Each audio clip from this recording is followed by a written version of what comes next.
The Judiciary Strategic Plan was launched in 2015 as the new overall blueprint for reclaiming, reforming and repositioning the judiciary as an effective and independent arm of government.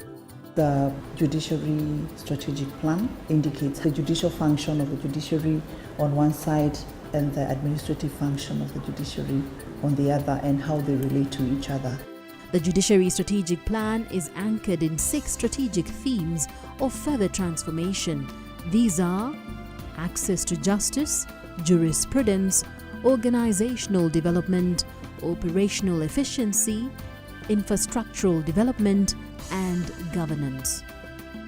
The judiciary operates closely with its related institutions: the National Council for Law Reporting, or Kenya Law, Judiciary Training Institute, National Council on the Administration of Justice, or NCAJ, and tribunals.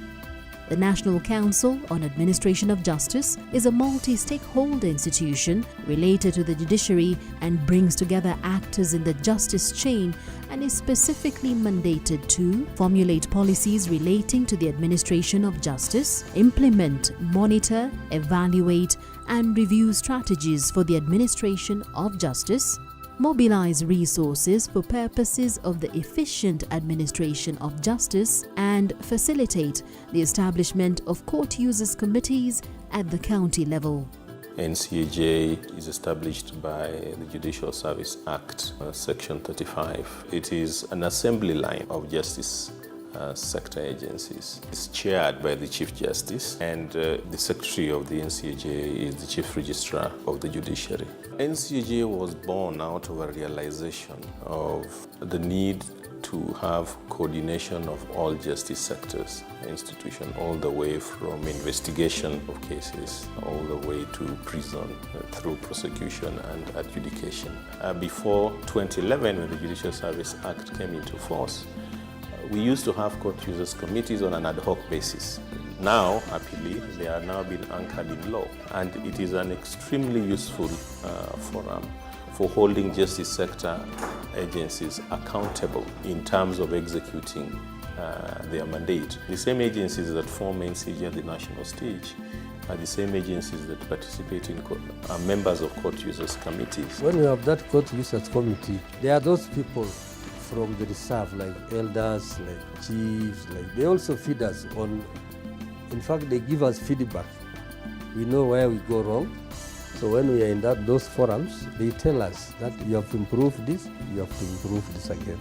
The court users committee has really done a lot, especially to the community, and even in the court users committee, we have also done what is called the modern court. And this actually keeps things going in such a smooth way that is satisfactory to the members of the public. The more stakeholders we have, the better. And I will say comfortably that the CUC, the Court Users Committee that we have in our stations, are critical.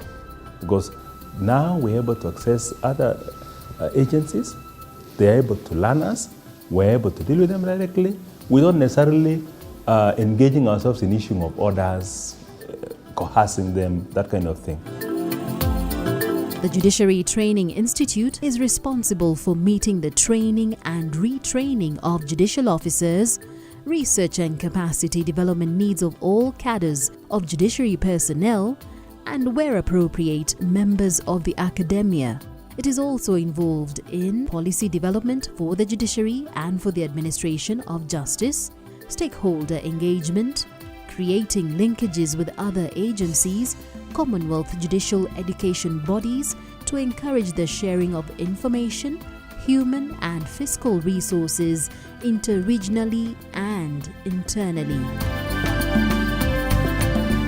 The National Council for Law Reporting, or Kenya Law, is a semi-autonomous state corporation in the judiciary that is responsible for monitoring and reporting on the development of Kenya's jurisprudence through the publication of the Kenya Law Reports, revising, consolidating and publishing the laws of Kenya, and undertaking such other related publications and performing such other functions as may be conferred by law.